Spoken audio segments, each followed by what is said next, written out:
করো শ্রবণ প্রভুরই বচন, বেদ পাঠশালা। রীতি দুয়ার দাও খুলে, করো শ্রবণ প্রভুরই বচন, বেদ পাঠশালা। নমস্কার। শান্তিপিয়াসী মানুষ শান্তির খোঁজে কত কিনাই করছে, কিন্তু শান্তি পাচ্ছে কি? যিনি প্রকৃত শান্তি দিতে পারেন, সেই শান্তিরাজকে যদি জীবনে গ্রহণ না করা যায়, তাহলে শান্তির অন্বেষণ করা বৃথা। প্রিয় বন্ধু, বেদ পাঠশালা অনুষ্ঠান আপনার জন্য নিয়ে এসেছে শান্তির বার্তা। প্রিয় শ্রোতা বন্ধু, বেদ পাঠশালা অনুষ্ঠানে আপনাকে স্বাগত জানাই। এই অনুষ্ঠানে আমরা এখন মথিলিখিত সুসমাচার থেকে যীশু খ্রিস্টের সেই মহান পর্বতদত্ত উপদেশ আলোচনা করছি। আমরা আগেই বলেছি যে এই পর্বতদত্ত উপদেশের মধ্যে প্রকৃত উপদেশ মথিলিখিত সুসমাচারের 5 অধ্যায়ের প্রথম 16 পদে লেখা আছে, আর বাকি সমস্ত অংশে আমরা এই উপদেশের প্রয়োগের বিষয় দেখতে পাই। প্রথমত, এই 8টি আচরণ বিষয়ক উপদেশ 2টি ভাগে ভাগ করা যায়। প্রথম 4টি উপদেশ হল ঈশ্বরের কাছে আগমন বিষয়ক। পুরাতন নিয়ম অধ্যয়নের সময় আমরা ঈশ্বরের কাছে আসা এবং যাওয়ার বিষয়ে দেখেছিলাম। তারা ঈশ্বরের মহান কার্যকারী হওয়ার আগে ঈশ্বরের মহান আরাধনাকারীতে পরিণত হতো। ঈশ্বরের পক্ষে যাওয়ার আগে অবশ্যই তাদেরকে ঈশ্বরের কাছে আসতে হতো। এই প্রথম 4টি উপদেশে যখন আপনি বুঝতে পারবেন যা ঈশ্বরের কাছে আসার বিষয়ে ব্যাখ্যা করে, দেখবেন যে যখন আপনি ঈশ্বরের কাছে আসেন তখন তিনি আপনার মধ্যে দিয়ে কাজ করেন। কিছু বিষয় ব্যক্তিগত অধ্যাবসায়ের ফলে বৃদ্ধি লাভ করে, যেমন আপনার প্রতিভা। যদি আপনি একজন বড় বেহালাবাদক হতে চান, তাহলে আপনি ঘরের মধ্যে বসেই ঘন্টার পর ঘন্টা বাজাতে পারেন, আর এইভাবেই একজন বড় শিল্পী হতে পারেন। কিন্তু খ্রিস্টীয় চরিত্র ঘরের মধ্যে বৃদ্ধি লাভ করে না। এই আচরণ বিষয়ক উপদেশের প্রথম 4টি সেই পর্বতের উপরে বা ঘরের মধ্যে নির্জনে বৃদ্ধি লাভ করতে পারে। আপনি নির্জনে আত্মায় দিনহীন হতে পারেন, নম্র হতে পারেন, শোক করতে পারেন বা ধার্মিকতার জন্য ক্ষুধিত বা তৃষিত হতে পারেন। এই সমস্ত কিছুই ঈশ্বরের কাছে আসার সঙ্গে সম্পর্কযুক্ত। কিন্তু এই আচরণ বিষয়ক উপদেশের শেষ 4টি অভিজ্ঞতা আপনি ঘরের ভিতর নির্জনে বসে লাভ করতে পারবেন না। আচরণ বিষয়ক পঞ্চম উপদেশটি হল, ধন্য যাহারা দয়াশীল। দয়া হল নিঃশর্ত ভালোবাসা। যদি আপনি সেই পর্বতের উপর থেকে না নেমে আসেন বা ঘরের বাইরে না বার হন, তাহলে কিভাবে এই নিঃশর্ত ভালোবাসা দেখাবেন? এই দয়াশীলতা আপনাকে সেই জনতার মাঝখানে নামিয়ে আনে। যীশু খ্রিস্টের শিষ্য বিশুদ্ধ অন্তঃকরণে নিঃশর্তে সেই লোকেদেরকে ভালোবাসা দান করে। যদি আপনি মিলন করিয়ে দিতে চান, তাহলে আপনাকে ঘরের বাইরে আসতে হবে এবং সেখানে যেতে হবে যেখানে দ্বন্দ্ব আছে। যখন খ্রিস্টের কোনো শিষ্য অত্যাচারিত হয়, তা প্রমাণ করে যে সেই শিষ্য পর্বতের উপর থেকে নেমে এসে সেই জনতার মধ্যে সমস্ত সমস্যার মধ্যে উপস্থিত হয়েছে। এই শেষ 4টি উপদেশ ঈশ্বরের পক্ষে যাওয়ার সঙ্গেই সম্পর্কিত। কোন একজন বিখ্যাত প্রচারক বলেছিলেন যে এই 8টি আচরণ বিষয়ক উপদেশ হল পর্বতে ওঠা ও নামার সমতুল্য। ধন্য যাহারা আত্মাতে দিনহীন, আপনাকে পর্বতে ওঠার পথে কিছুটা এগিয়ে দেয়। ধন্য যাহারা শোক করে, আপনাকে অর্ধেক উঁচুতে ওঠায়। ধন্য যাহারা মৃদুশীল, আপনাকে প্রায় পর্বতের চূড়ার কাছাকাছি নিয়ে যায়। এবং শেষে ধন্য যাহারা ধার্মিকতার জন্য ক্ষুধিত ও তৃষিত, আপনাকে পর্বতের চূড়ায় পৌঁছে দেয়। এখন যখন আপনি পর্বতের চূড়ায় পৌঁছেছেন, সমস্ত ধার্মিকতায় পূর্ণ হয়েছেন এবং অন্য দিক থেকে নেমে আসতে চলেছেন, তখন আপনি কিরকম হয়েছেন? আপনি সেই মানুষে পরিণত হয়েছেন যে সম্পূর্ণ বিশুদ্ধ অন্তঃকরণে মানুষকে নিঃশর্ত ভালোবাসা দিতে পারে। যখন আপনি পর্বতের পাদদেশে পৌঁছাবেন এবং আপনি মিলন করিয়ে দেবেন, তখন আপনি অত্যাচারিত হবেন। আমার মনে হয় এই উপদেশগুলি সুন্দর উপায়েই সংক্ষেপে ব্যাখ্যা করা যায়। আমি আগেই বলেছি যে যীশু খ্রিস্টের মতানুযায়ী এই আচরণগুলি আমাদেরকে লবণ, দীপ্তি, পর্বতস্থিত নগর এবং দীপাধারে জ্বলন্ত প্রদীপে পরিণত করে। এই বৈশিষ্ট্যগুলি মানুষের প্রয়োজনের ক্ষেত্রে যীশু খ্রিস্টের একমাত্র সমাধান এবং উত্তর। আমি বিশ্বাস করি খ্রিস্টে সেই সমাধান ও উত্তরে পরিণত হওয়ার জন্য 4টি আত্মিক বিষয় শিখতে হবে।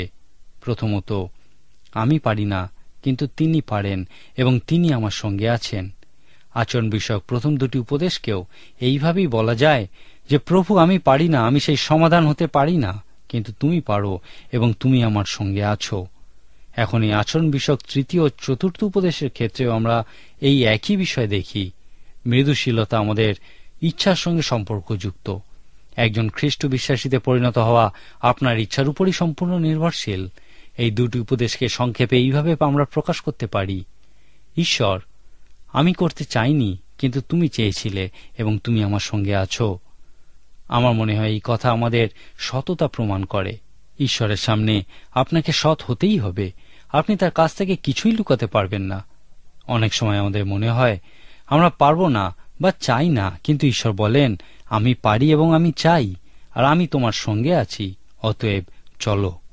পঞ্চম ও ষষ্ঠ উপদেশ সেই দয়াশীল ব্যক্তির বিষয়ে বলে যে বিশুদ্ধ হৃদয়ে নিঃশর্ত ভালোবাসা দান করে।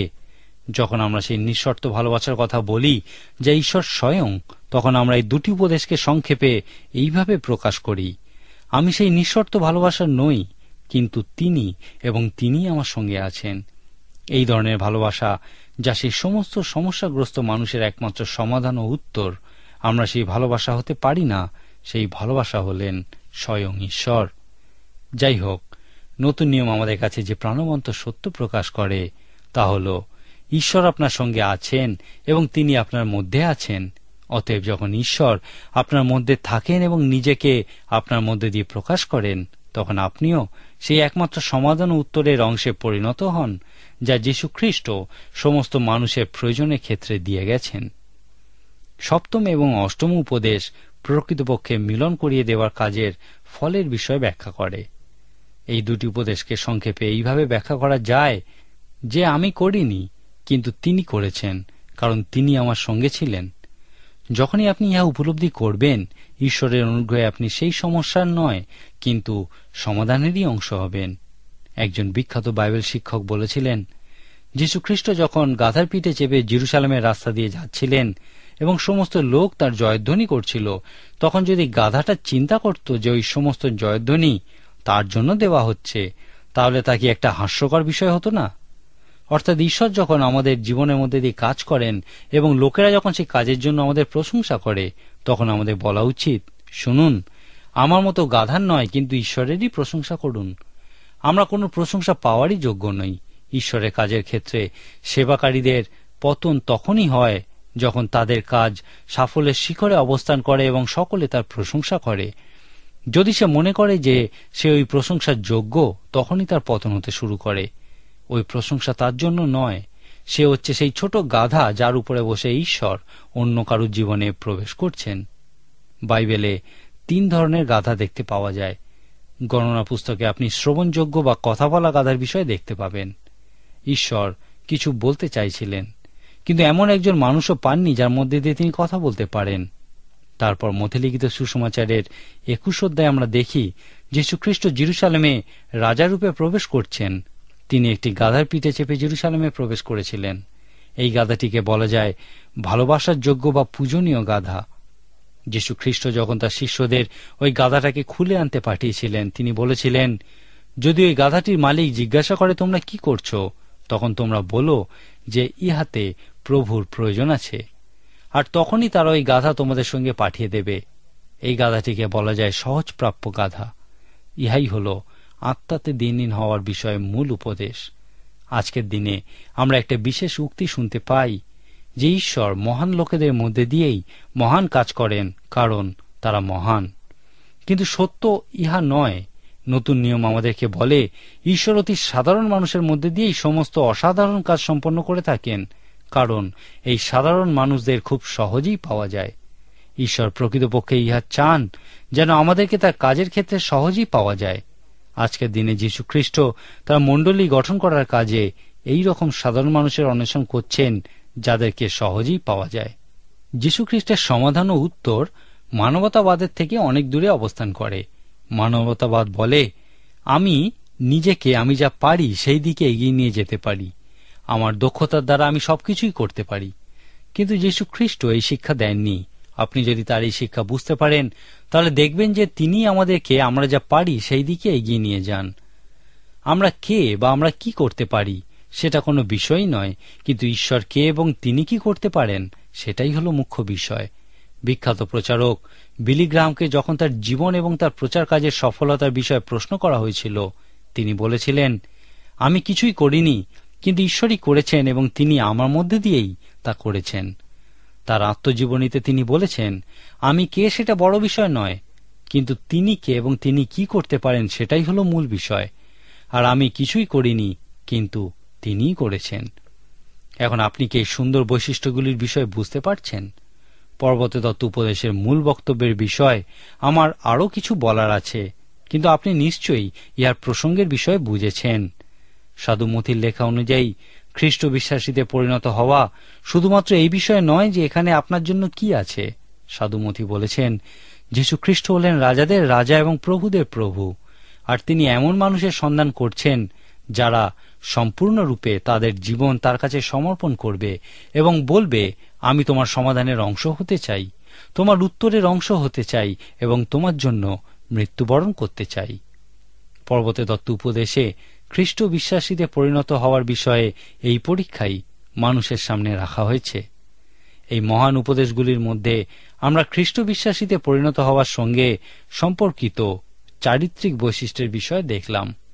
এখন প্রশ্ন হল, একজন খ্রিস্ট বিশ্বাসীর চারিত্রিক বৈশিষ্ট্যগুলি কি কি? এই পরবর্তী তত্ত্ব উপদেশ অধ্যয়ন করুন, তাহলে এই প্রশ্নের উত্তর পেয়ে যাবেন। আমরা খুব সংক্ষেপে এখনো পর্যন্ত এই উপদেশের বিষয় দেখার চেষ্টা করেছি। সমগ্র বাইবেল এই পরবর্তী তত্ত্ব উপদেশের বিষয়ে বলে এবং স্পষ্টরূপে তা প্রকাশ করে। এই উপদেশগুলি গভীরভাবে অধ্যয়ন করুন ও উপলব্ধি করুন। যখন আপনি এই পরবর্তী তত্ত্ব উপদেশ প্রকৃতই বুঝতে পারবেন, তখন আপনি অবশ্যই এখানে একজন খ্রিস্ট বিশ্বাসীর চারিত্রিক বৈশিষ্ট্য যেভাবে ব্যাখ্যা করা হয়েছে তার প্রশংসা করবেন। তারপর এখানে বর্ণিত সেই প্রতীকগুলির বিষয়ে অধ্যয়ন করুন, যেমন লবণ, দীপ্তি, শহর, প্রদীপ ইত্যাদি, এবং একই সাথে ওই 3টি অধ্যায়ের সমস্তটাই অধ্যয়ন করুন। আপনি দেখবেন এই উপদেশগুলির আবেদন সমস্ত অবিশ্বাসী সংস্কৃতির উপর প্রভাব বিস্তার করে। আদি পুস্তক 3 অধ্যায়ে ঈশ্বর আদমকে প্রশ্ন করেছিলেন, কোথায় তুমি? ঈশ্বর চেয়েছিলেন যেন আদম চিন্তা করে যে ঈশ্বর তাকে কি জানাতে চান, তাকে কি করতে বলেন এবং তাকে কিরকম মানুষে পরিণত হতে বলেন।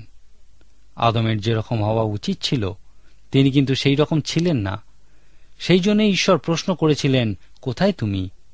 তিনি চেয়েছিলেন যেন এই প্রশ্ন আদমকে চিন্তা করতে বাধ্য করায় এবং সে সঠিক স্থানে পৌঁছায়।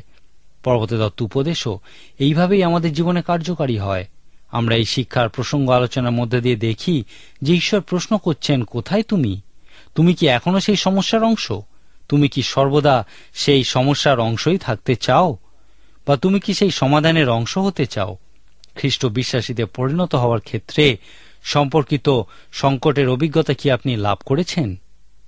আজকের মতো এখানেই শেষ করি। ঈশ্বর আপনার মঙ্গল করুন। প্রিয় শ্রোতা বন্ধু, যদি বাইবেল সম্পর্কে বিস্তারিতভাবে জানতে চান তাহলে আমাদের ঠিকানায় যোগাযোগ করুন। আমাদের ঠিকানা হল বেদ পাঠশালা, বিশ্ববাণী, পোস্ট বক্স নম্বর 16925, কলিকাতা 700034। আবার বলছি, বেদ পাঠশালা, বিশ্ববাণী, পোস্ট বক্স নম্বর 16925, কলিকাতা 700034। নমস্কার।